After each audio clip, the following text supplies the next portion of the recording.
and welcome to ABCs of Farm Life with letters E and F. My name is Laura Askill. I'm the Ag Ed Farm Manager here with Metro Parks of Butler County at beautiful Chisholm Historic Farmstead. Now there are a lot of things that start with the letter E and F on a farm, so it was kind of hard to pinpoint down just a few things, but we did it. So why don't you come and join us with some fun activities. We're going to learn about ears and eyes on animals and our feathered friends. And of course, we'll end with a live animal demonstration. Let's go! Whereas human eyes contain 3 types of color detecting cells called cones, other animals may contain more or less. Each cone type contains a pigment sensitive to wavelengths of light. The range of colors a human or animal sees depends on the combination of color-sensitive pigments in their eyes and the processing of the brain. For instance, here is a slow-moving snail. The top picture is how we would see a snail. The bottom picture is how a passing snail looks from another snail.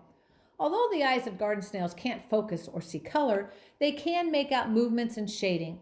The snail's ability to discern different intensities of light helps it navigate towards dark places for safety. Despite having 8 eyes to see, some spiders build webs to catch prey. But the jumping spider is in a league of its own. It has excellent vision. The jumping spider can see almost 360 degrees around. Their biggest pair of eyes face forward and give the spider high-resolution vision. The other smaller eyes are used for peripheral vision and detecting motion. Jumping spiders can see a broader spectrum of colors than we can too, along with ultraviolet light. Dragonflies have sharp vision thanks to their large lenses in their compound eyes. Even better, these insects can see a wide array of colors and ultraviolet light too. Well, here is a reptile not found on our farm, a crocodile. The crocodile has a layer of reflective mirrored crystals behind its retina, and during the day, a pigment in these crystals acts like a pair of sunglasses. But at night, the pigment cells retract, which allows him to see in the evening. Other ambush predators have vertical slit pupils too. This is important because it helps the predator decide how far it needs to leap out to catch its prey. Reptiles and birds have a third eyelid for protection against debris in the water and in the air. This clear eyelid is called a nictitating membrane. Now, owls are known for their amazing nighttime vision. The birds of prey have eyes that are jam-packed with rod and photoreceptive cells. These help the birds hunt during the dim twilight and night hours. Their eyes are stationary and they must rotate their heads up to 270 degrees to be able to see around them. Here's an animal that we take care of on the farm, goats. Goats have distinctive rectangular shaped eyes. But why? The answer has to do with survival. A goat's vertical shaped pupils likely help it scan the horizon for predators. Humans have trichromatic vision, a term that describes the red, blue, and green light-sensitive proteins in our eyes. Our eyes resemble an old-fashioned camera, but instead of focusing light onto film, the eye's cornea and lens focus light onto the retina. This tissue has light-sensitive proteins that can process black, white, and different colors too. We all know that ears are used for hearing sounds. Prey animals, like this rabbit, tend to have big ears that can move around in different directions. Our human ear only consists of 3 muscles and the 3 tiniest little bones in our body. A bobcat's ear is controlled by about 36 muscles, which allows it to rotate their ears 180 degrees. So how do we hear? Humans have the sound enters through their outer ear. It is then amplified in the middle ear. These sound waves are converted into electrical impulses within the inner ear. A dog's sense of hearing is impressive compared to their human owners. They can hear objects at a much higher frequency than we can. Birds have a keen sense of hearing to either alert them of danger or to find their next meal with amazing precision. They are not those ear tufts you see on some owls. Those are just feathers. Owls have crooked ears. One is located slightly forward than the other. This allows them to pinpoint sounds of their prey. And in flight, an owl's left ear picks up sounds from below, while the right ear hears sounds from above. This insect is prey to thousands of other animals, so it has evolved a very sensitive hearing system. Some species of moths can hear 150 times more than humans, and their ability to hear the highest frequency helps them escape being eaten by bats. Now, not all reptiles hear the same. Black rat snakes, or also known as gray rat snakes, don't have an outer ear eardrum. Instead, they have a bone in their jaw which moves in response to vibrations they detect on the ground or in the air. Lizards like this 5-lined skink have visible openings with eardrums just below the surface of their skin. Now, hearing is very an important sense for our farm animals. Given the ability to rotate their ears at the base of their heads, our horses, cows, and goats can easily pick up sounds all around them. Ruminants such as cows can hear a wider and higher range of frequencies than humans. Knowing that some of our farm animals are more sensitive to sounds should be a reminder to all of us to be quiet when working with them.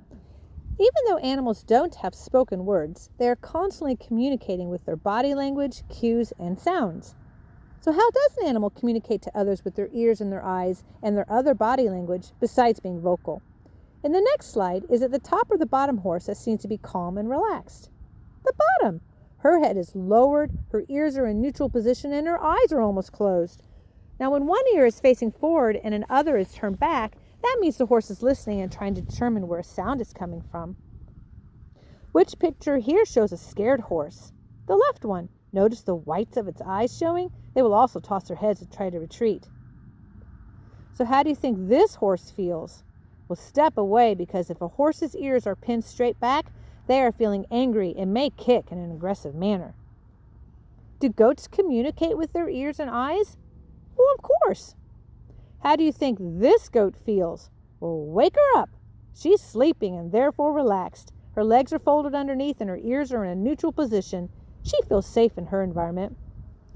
Which goat in this picture is scared? Remember, look for the whites of the eyes. Goats will also rear their heads back when they are afraid and try to retreat too. The baby goat, called the kid, looks happy with erect ears and tail. The top right goat is interested in something. Notice her ears are pushed forward and the tail is straight out. Now take what you have learned and figure out which picture is showing a scared cow. The top one. Notice the whites of its eyes? You can't see the ears, but can you tell me what position they would be in? Straight back. The calves look happy with their neutral ears and their happy tails. They are playing with each other. So here's a little activity for you. Here are 4 pictures of ears and eyes of 4 different animals we find on the farm. So this would be the top part of their heads. Each picture has a letter. Here are 4 more pictures of 4 different animals. And this is the bottom part of their heads. And there are some more letters. Can you figure out which top part of the head goes with the bottom part of the head? If so, let us know what letters you put together. Letter A and letter D go together. And what animal is this? A goat. Letter G and letter B go together. And what is this? Nay, a horse. Letter C and letter F go together. And of course, this makes a moo cow. And last but not least, letters E and letter H should go together to make the bah, bah sheep. So what is the group of animals that are the only ones on the planet Earth that have feathers? It's birds. And we've talked about birds' eyes and ears in some of the other videos. So let's talk about some of the other cool facts about birds and why farmers like to raise the fine feathered friends. Here at Chris Home Historic Farmstead, we have several birds. Some of them are domesticated, which means people take care of them. And we also have wild native and non-native species of birds too. And depending on the season will depend on what birds we have. Like right now, we have a small little bird that's black and white, and gray and white. It's called the dark-eyed junco. And he spends the winters with us. But very soon he will be migrating up north, which is where their families will be raised. And then next winter he'll come back. And in reverse, it won't be very long, thankfully, because spring is coming and our barn swallows will be arriving. They have spent the winter down south in Central and South America. So now let's focus some attention on our fine feathered friends that farmers actually raise on farms for lots of different reasons. So besides show birds for competitions and fairs, people raise birds as pets and for other products and byproducts. What kinds of birds do farmers raise? Well, here we have a mother turkey hen with her babies called poults. Turkeys are raised for meat. But believe it or not, turkey's eggs used to be so popular that turkey egg omelets were on the menu at the New York restaurants in the late 1800s. So what happened? For starters, turkeys are expensive because they take up more space and require more food than chickens. They only lay about 2 eggs per week compared to a chicken, which is almost 1 egg per day. Turkey's egg is 50% larger than a chicken egg, with twice as many calories and grams of fat and nearly 4 times as much cholesterol. So maybe we shouldn't eat as many of them for health reasons. Some people still eat them and say they are richer, creamier, and make better sauces than chicken eggs. Well, what is this? This is a goose. Geese are great at eating weeds, especially in areas like vineyards and orchards. When the geese eat the weeds, the farmer benefits because they don't have to buy and use toxic chemicals to kill those weeds. They are also a very good security system. They raise a loud honking alarm anytime that something unusual happens around them. Sometimes their sounds and pushy nature are even enough to scare away some predators. They do produce extra large eggs with a similar flavor to chicken's eggs, and 1 goose egg equals about 2-3 chicken eggs. They're also raised for meat and their downy feathers. Here are some examples of feathered friends' eggs to compare their sizes and colors. Our next species are ducks, and they have become very popular for several reasons. They produce eggs and meat and downy feathers. Ducks produce eggs about once a day. They are larger than chicken's eggs, and their eggs do have a different flavor than chicken's eggs, but they contain more vitamins and minerals. They also act as a natural insecticide by eating insects that may damage the farmer's vegetables and fruits that are growing in the garden. Ducks have great temperaments and are easy to herd and contain, and they also don't form the bad habit that chickens sometimes do of eating their own eggs. So are you ready for the live animal demonstration? I know I am. So we have a very special guest star. Well, I should say 2 special guest stars. We have a rowan duck and a Pekin duck, and they belong to the Ackman family. So let's go see what they have to share with us about their special pets that they take care of. Let's go.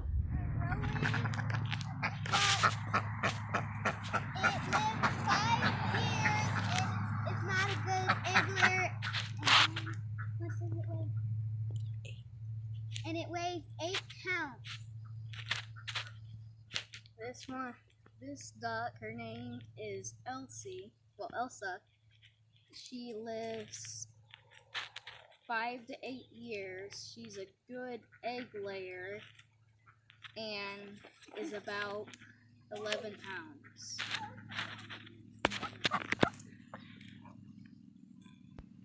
So Elsa is the Pekin duck, that's the American breed domestic duck. It is primarily raised for meat, but they do raise them for eggs too. She's a solidly built duck with thick neck and large rounded head, beautiful white creamy plumage with yellow legs and webbed feet and a yellow, fairly short straight beak. The brown duck is a rowan duck. It is a heavyweight breed of domestic ducks raised primarily for meat and show competitions, and it originally came from France, which then came to Americas like the Pekin in the 1800s.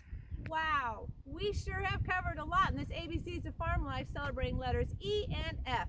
E, we did eyes and ears, and F, we did fine feathered friends. Well, thanks for joining us for our virtual show and tell, and our next one is scheduled for Sunday, March the 14th at 2 p.m., and its title is Luck of a 4-Leaf Clover. I wonder who eats clover on our farm. Well, come and view it with us, and you'll find out. And if you're not able to, don't worry. You can go to our website at yourmetroparks.net, go to log off, shut down, get outside, and you can view all of our virtual show and tells that have already been scheduled. Thanks, everyone, and see you in the parks.